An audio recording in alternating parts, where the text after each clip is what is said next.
Good morning. My name is Logan White, and it is my privilege to welcome you to the Neuqua Valley Veterans Ceremony. And my name is Roland Dugard. It is our honor to be your host this morning. In addition to being proud Wildcats, both of us have fathers that made the admirable choice to serve our country. My father in the United States Marine Corps and Logan's in the United States Army. I'd like to introduce my father, Benjamin White. My father is a 1987 graduate of the United States Military Academy at West Point. After graduating from West Point, my dad served honorably in the Army for 22 years as a field artillery officer before retiring in 2008.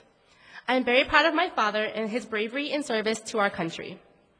Please join me in welcoming my father, my hero, Lieutenant Colonel retired Benjamin White, to the stage as he calls for the posting of colors and leads us in the Pledge of Allegiance.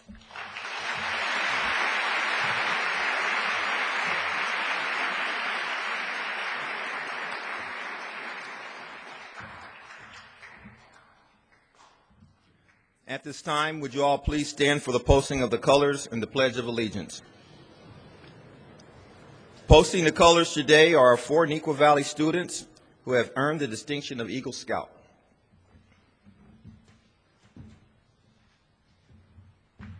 Color guard, up, hands, pull! Color guard, forward, pull!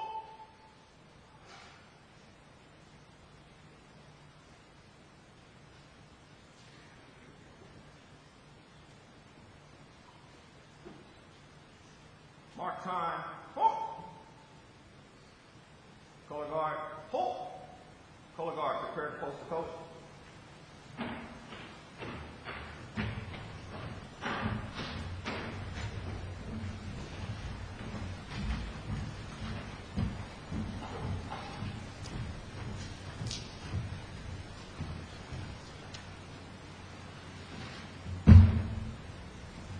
I pledge allegiance to the flag of the United States of America and to the republic for which it stands, one nation, under God, indivisible, with liberty and justice for all. Color guard, post the colors. Color guard, salute. 2. Color guard, retreat.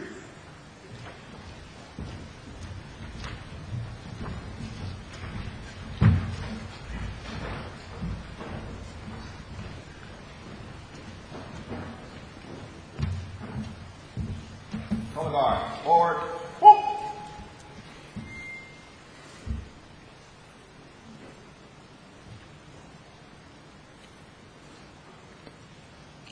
Would everyone please remain standing? Color guard, halt! Color guard, dismiss. Would everyone please remain standing for the singing of our national anthem by Neuqua Valley Senior Caitlin Casey.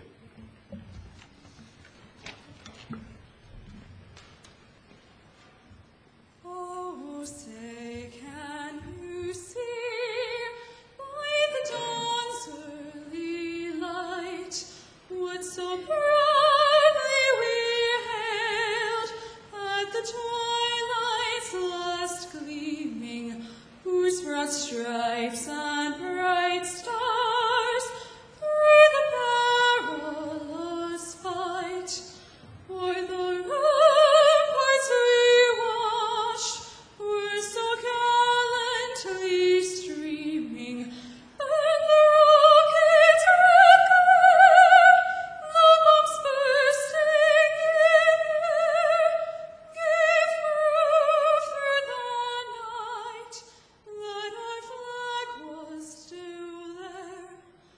Oh, say does that star-spangled banner yet wave o'er the land of the free and the home of the brave?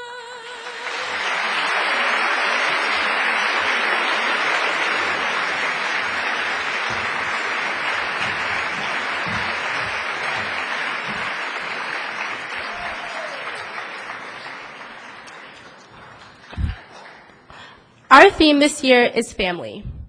At Neuqua Valley, we often think of each other as extended family members. Today you'll hear from members of our Wildcat family, past and present.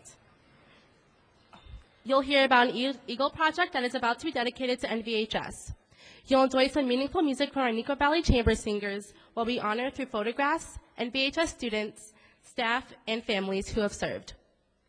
We will also have the privilege to hear from a current student and a graduate who have risen to the ultimate call, to serve and protect the freedom that we enjoy as citizens of the United States of America. Again, thank you for being here with us as we recognize our heroes that have ties with Neuqua Valley High School. Our first speaker this morning is Tommy Brown.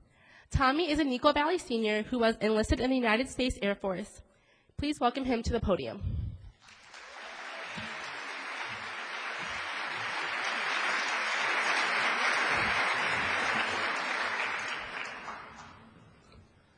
I have two grandpas that served in the Army.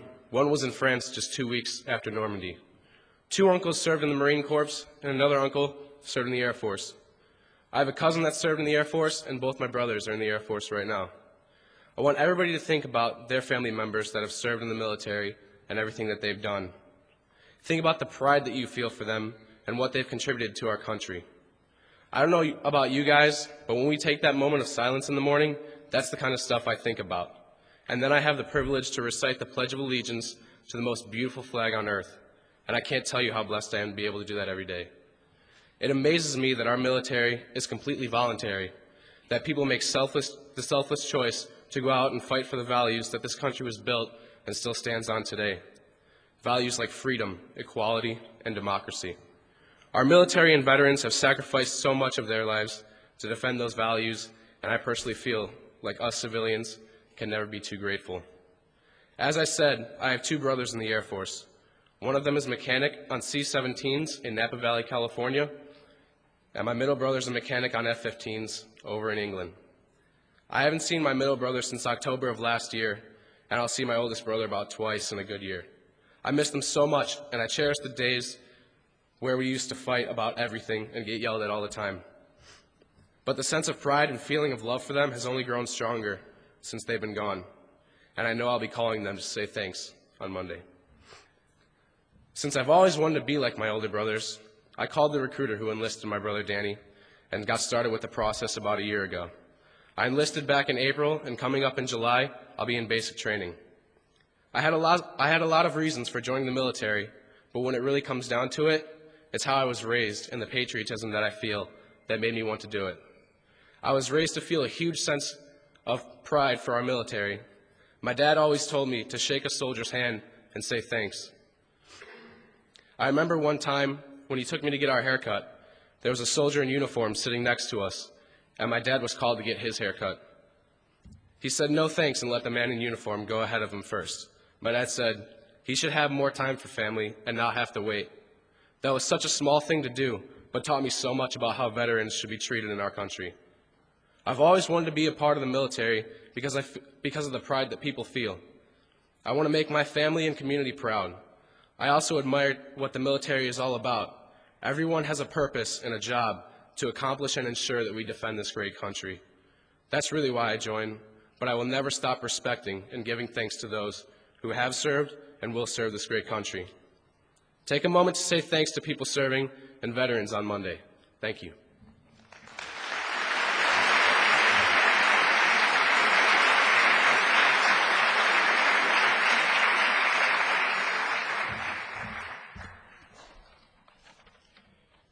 I'd like to introduce someone who might be a familiar face here around Neuqua. Mr. Mason, who currently teaches English here, was also a Neuqua Valley graduate and chose to serve our country. Please welcome to the podium Mr. Jared Mason.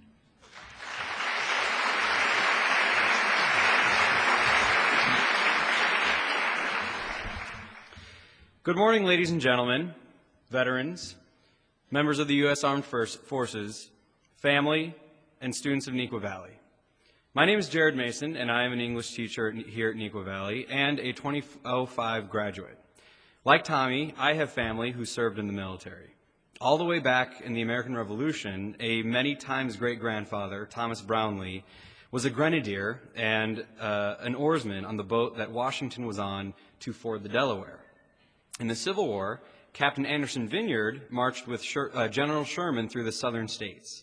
My grandfather, another Thomas Brownlee, a medic, was also on the beaches of Normandy on D-14, 2 weeks after D-Day. And my brother Matthew, an 03 graduate in Neuqua Valley, served in the Iraq War as a striker driver. I was asked by Mr. Perry to speak today about my time in the Illinois Army National Guard and the military experience. The most difficult part was deciding which experiences to talk about. I could tell you about the intense experience I had learning to fire an M16 and throw hand grenades, or the fun experiences like riding in a Black Hawk helicopter over the Arkansas countryside. I could tell you about the loneliness of leaving my family and friends when I went to basic training, or the pride of graduating, but I won't. The thing is, a person's time in the military is as individual as the person who serves. Everyone has different challenges because everyone has different strengths. Everyone grows in different ways because everyone has different weaknesses to overcome. However, one thing that is true for all members of the armed forces that I have ever served with or had the honor of meeting is the feeling of kinship and camaraderie. I joined the military to give back to my country and to help people like my brother Matthew, who, as I said, served in the infantry and deployed to Iraq for 18 months. What I got out of the military was another extended family. When you raise your right hand and swear the oath to protect the United States and the Constitution, you are joining something larger than you. You are joining a family. The members of your unit are like siblings. You work together, you play together, and sometimes you get in trouble together, as these gentlemen can probably tell you. But ultimately, you rely on one another because in a lot of cases, there's no one else to look out for you. Your chain of command is like a set of aunts, uncles, and parents. They may give you a hard time, they push you, and they make you work. But it's for the success of the entire group and so that you can grow as a soldier and accomplish the mission. Early in my service, a senior NCO, or non-commissioned officer for you civilian types, told me that I would meet some of the best people in the military and never see them again. Sadly, for the most part, he was right. While we keep in touch on Facebook and through email, many of us have not seen each other since basic training. Some make a career out of the military. Some, like me, return to a life as a civilian. But unfortunately, some never get to come home. Even though we may have been scattered across the country and across the globe, I know that if we ever meet again, we would pick up right where we left off, because that's what family does. In Henry V, I know, but what kind of English teacher would I be if I didn't mention Shakespeare, right? On the eve of St. Crispin's Day, the king speaks of the same sense of family by saying of the looming battle, "But we in it shall be remembered, we few, we happy few, we band of brothers. For he today that sheds his blood with me shall be my brother." Bloodshed or not, the fraternity that binds all service people together is a strong one. On Monday, we set aside the day to remember the service and the sacrifice of the men and women of the Army, Navy, Marines, Air Force, and Coast Guard. Thank you all for attending this ceremony and celebrating my brothers and sisters in arms.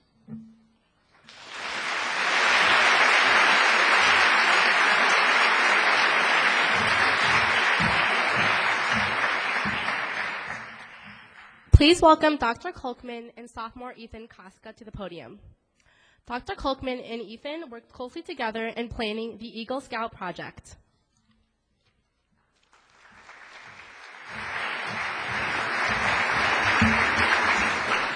Thank you, Logan. Service and family are themes central to all branches of the military. Please join me today in recognizing 5 servicemen for their service to our country and for the relationships that they build with our students in serving and representing local recruiting offices from each branch of the military. Gentlemen, please stand as I introduce you. And audience, if you would, please hold your applause until all men are recognized. Staff Sergeant Michael Larson, U.S. Army. Sergeant Shane Wilkinson, U.S. Army. Petty Officer, 2nd Class, Stephen Tadisek, U.S. Coast Guard. Petty Officer Luke Kelso, U.S. Navy. Petty Officer, 2nd Class, Mike Petronio, U.S. Navy.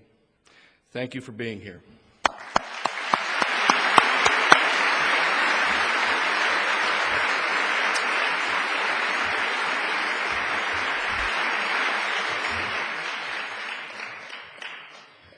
Service is also a theme that's woven through all aspects of the Boy Scouts of America. Over the past year, I've had the opportunity to work with Neuqua Valley sophomore Ethan Koska as he's embarked on the journey of completing his Eagle Scout Service Project. The Eagle Scout Service Project is designed to demonstrate leadership of others while performing a project to benefit the Eagle Scout candidates community. This is the culmination of the Eagle Scout candidates leadership training and requires a significant amount of effort, planning, coordination of others, fundraising, and endurance. The project must provide a benefit to an organization other than the Boy Scouts of America, and today, Neuqua Valley High School is proud to accept the benefit of Ethan Koska's Eagle Scout Project.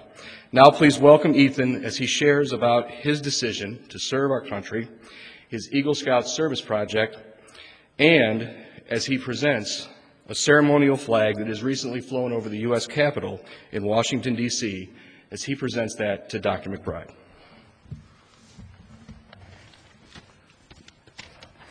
Thank you, Dr. Kochman. One of the reasons I want to join the military is so that I could serve my country both at home and abroad. But the main reason is, if not me, then who? If I don't go, then who will go in my place and defend the United States of America? I created this garden here at Neuqua to honor Neuqua alumni that got on to serve in the military. I built this here at Neuqua because we needed a place to honor and memorialize those from the Neuqua family who have gone on to serve in the military. I constructed this so students that go there are reminded of those in the line of duty defending the freedom that allows us to sleep peacefully at night. This project, this garden, could not have been completed without the help of my volunteers and especially my parents. Without this help or without their support and encouragement, this project will still be a drawing on a piece of paper, and I could not thank them enough. With me, I have a flag that's flown over the Capitol building given to me by U.S. Congressman Randy Holgren, and that I will now present to Dr. McBride.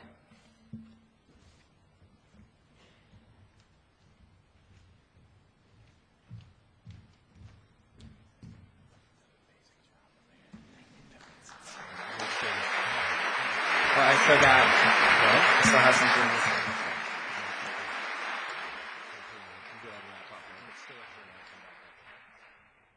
I hope you'll all take time this weekend to thank a veteran for his service and remember those who have laid down their lives in the name of freedom.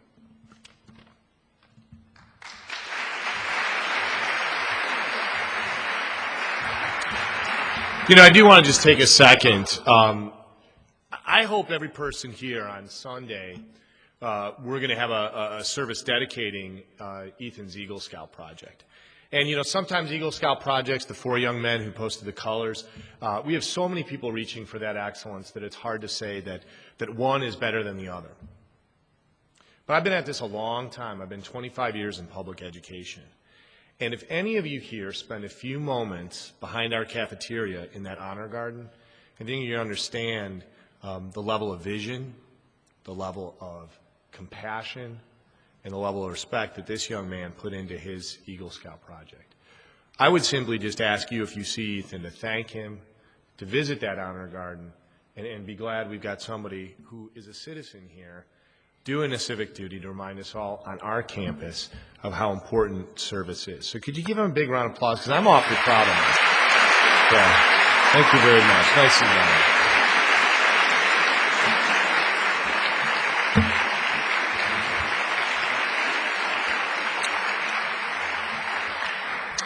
Good morning. I want to thank all of you. It's actually good afternoon by now. I want to thank everybody for being here and for making the time just to be present. Sometimes civics is just about being there. It's just about being involved. It's being engaged. It's being present. It's being in the present. And I'm very grateful for our teachers and our students who are here. First, please allow me to thank the many people who made this Veterans Honor Assembly happen. If you could hold your applause at the end for all these people. I apologize, it's a long list, but they all deserve our recognition. Mr. David Perry, our assistant principal at the Gold Building, planned, coordinated, and rehearsed this entire event. Logan White, Roland Dugard, Ethan Koska, Tommy Brown, our 3 other Eagle Scouts were all kind enough to be here, to participate, and in some cases prepare remarks to remind us that at the heart, schools are all about students, and students should be at the forefront of a celebration like this. The music that we've had from Caitlin and that we will have from our chamber singers has been and will be spectacular. I'd like to thank Reed Spears and Kasperzik, who's right here, who's going to be conducting our chamber singers. I want to thank the audience for being present here and being civically engaged. I want to thank students. I want to thank our teachers. Our district office administrators are here, and I especially want to thank two board members that I see down here. Mike Razak, who's a former principal in the district, Lori Price, who is a parent in our district. They are the epitome of service. Hours as school board members that is completely volunteer. They're really the only volunteer elected officials I know of in government. They give countless hours to make sure that our district runs and that we can have events like this. So could you please give them a big round of applause? I would appreciate it.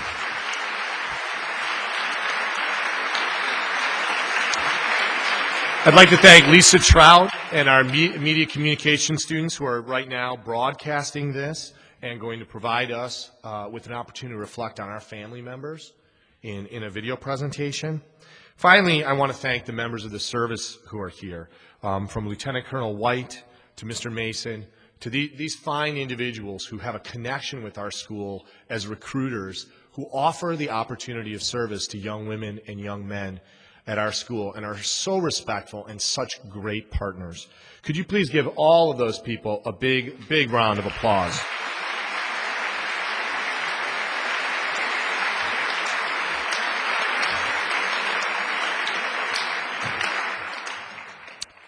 The other night I had dinner with a friend of mine who has graced this stage, Captain Paul Roach, United States Navy Medical Corps. And he's a trauma surgeon. He has only worked in his career with Navy SEAL teams and Marines. As he would say, those are the people who need a trauma surgeon. Now, the reason why he brought up the topic of conversation I'm going to tell you about in a second is because I'm a Northwestern University graduate. And aside from being on a 5-game losing streak, Northwestern's embroiled in a little bit of a controversy because on November 16th they'll play the Michigan Wolverines in a specially made uniform. If you take a look at the uniform, it looks like a Captain America outfit. It's very tight, a lot of red, white, and blue, a gray background. The helmet is almost completely a facsimile of the United States flag. And Captain Roach brought up to me the fact that many people are very upset with this uniform and that it will prove to be very controversial when the Cats take the field on November 16th. And he wondered what I thought. And his question is, do you think this is in bad taste? The reason why he's asking me if this uniform is in bad taste is because the makers of the uniform have also put into design blood splatter all over the uniform. And I had to sit back, and I'm going to be honest with you. Up until that point, I actually did think it was in bad taste. And I was just about to say that when Captain Roach said to me, do you think people have any idea what they look like when they come to me? He's getting ready for his second tour in Afghanistan. He'll leave January 12th, trauma surgeon. Then he went on to describe, and I won't describe now, what the Marines and soldiers look like that have come to him in his career, both in wars in Iraq and Afghanistan. And then he went on to talk about how maybe those are exactly the kind of sober reminders we need to remember that we have countrymen in real harm's way. Men and women who will come back physically changed, emotionally changed, psychologically changed. The reason why Northwestern's wearing the uniform that way is they're supporting the Wounded Warrior Project. And the fact that we have that project should probably remind us all that we do have wounded warriors among us. And Dr. Roach got me thinking in a little bit of a different way. He then went on to say that the very day that we were meeting, he had a little bit of surprise. He spent some of his time working at Lovell VA Hospital up on the North Shore.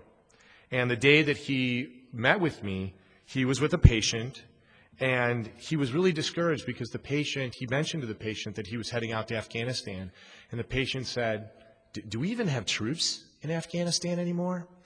And Dr. Roach remembered when he had been in Helmand Province many years ago how discouraged he felt at one moment, and he asked himself the question, does anyone even know that we're out here.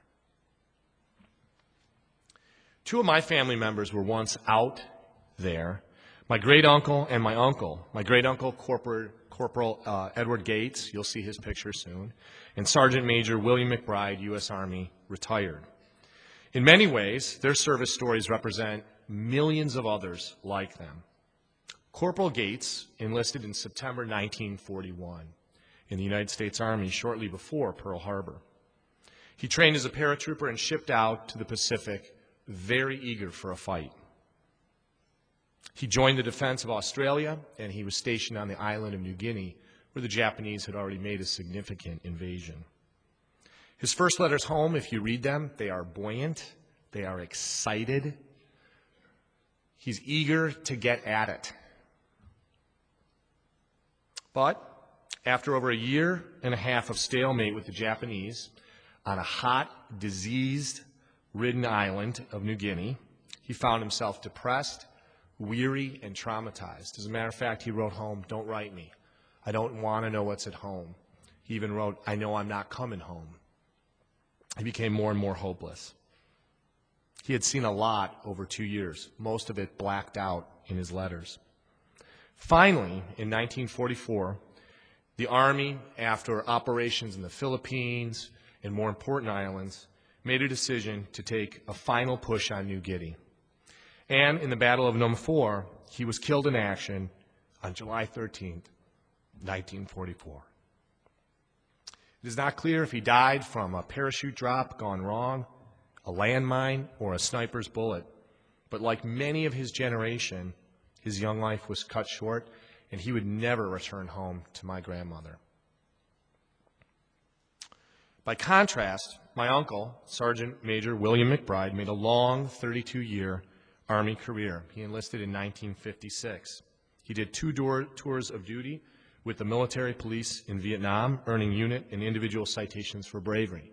He spent most of his time north of the city of Saigon, fighting the Viet Cong in tunnels and in bunkers. And it's true that he saw many, many things that were difficult and painful and hard, but at the same time developed a great respect for his enemy and his adversary. After Vietnam, he spent many years fighting the Cold War in Germany, in the 1970s and 1980s waiting for a Soviet invasion that never came, and he retired in 1988. If you want to find him today, you'll have to go to the North Woods of Alabama, where he's an avid wildlife photographer, or you'll have to find him in the Caribbean, where he's often on a cruise ship. What unites these two family members for me and makes me so proud to be in their family is that regardless of their time, conflict, or career, they served. At some level, both recognized the value of contributing to their nation, something greater than themselves. Their service was far from glamorous in many instances. But isn't that why we're here today? To appreciate, dedicate, and acknowledge the decisions of our men and women in service who have made that decision to serve the public good. We're not here to glorify conflict, aggrandize war, or hero worship these servicemen and women. We're here to affirm the idea that their public service, commitment to our nation, and dedication to serving its institutions hold up our society and hold dear our civic values. And to remember that those who have served are people just like you and me who answered the call. Just being here, just your civic participation today is an act of service that commits to the idea that we are better and more ourselves as Americans when we recognize something greater than ourselves. The significance is the service. My friend and trauma surgeon, Captain Paul Roach, asked me, do they even know we are out there? And on Veterans Day, let's be sure that we know and they know that they're out there. I want to take a few minutes for audience participation. Let a little quiet come into the space. If you have a veteran or a service member that's on your mind, I'm just going to kind of look to this section, then I'm going to look back there, then I'm going to look to this section, then I'm going to look to this section and back there. Could you just simply stand up and kind of be attentive to the people around you and just call out that person's name so their name is in the room? Just bring their name in here so we know that they're out there. I'm looking over here.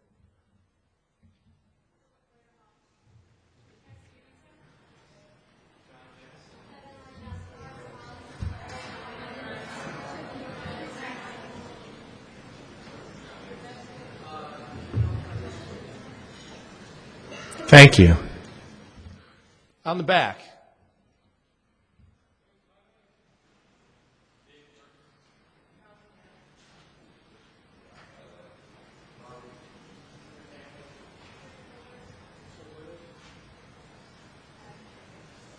Thank you.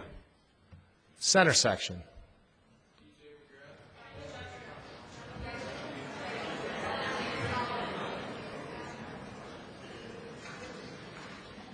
Thank you. This section right here.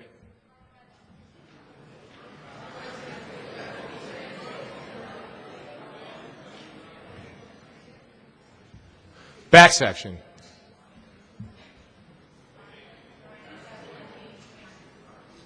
Thank you. This section.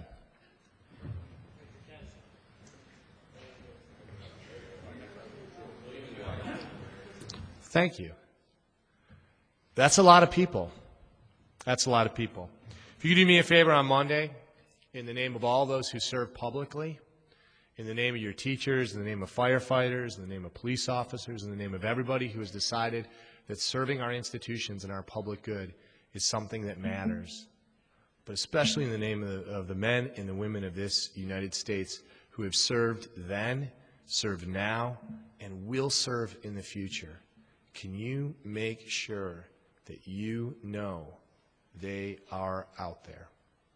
Thank you. And I'm going to turn it over to Roland. Thanks so much.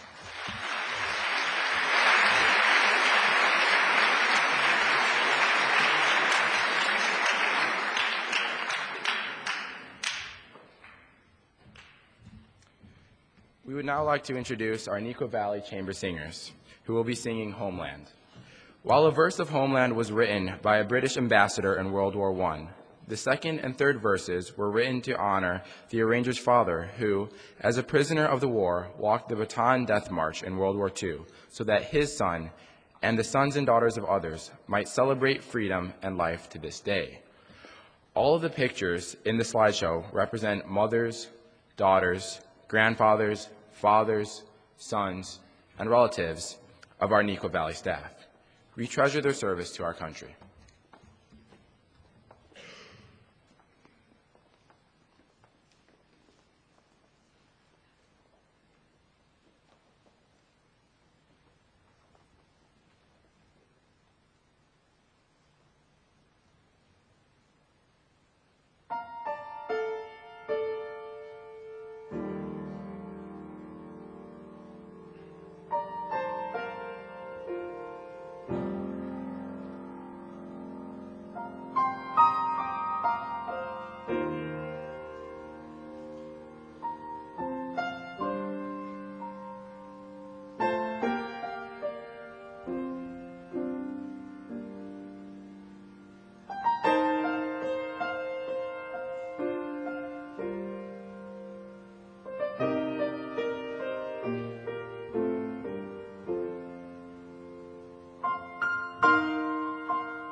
These words have been used often, but carry much weight. The price of freedom is high. We cannot afford to forget those willing to pay for it. Today we celebrate Americans' veterans for giving this nation the land of the free and the home of the brave. When you see a veteran, take time to thank him or her for serving our country. Thank you all for being here today. Will you please rise as we retreat the colors?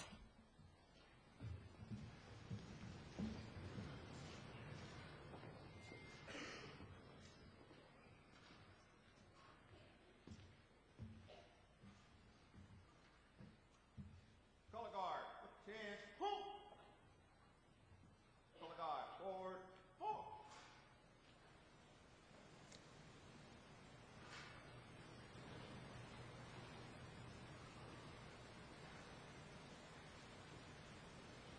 Mark time, mark.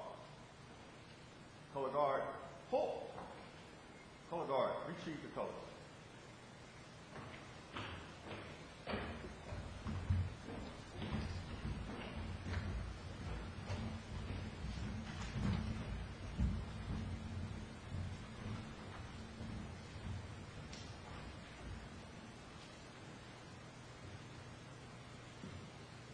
Color guard, return.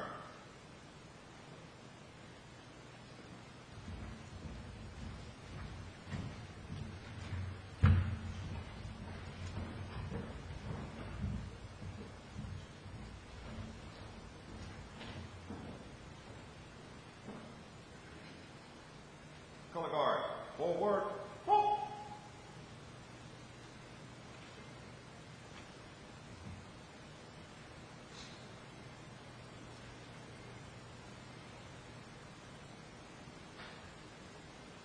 Color guard, halt!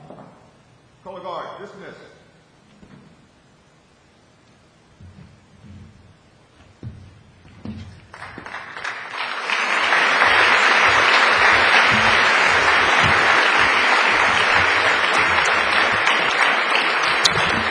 As we dismiss, and we do have a little bit of extra time, and you head back to your class or you head back to the Commons, on your way out, we were so lucky that the Judd Kendall VFW post has provided us with poppies. You'll see mine on my lapel right here, which is a traditional symbol of remembrance. I'll be wearing mine today.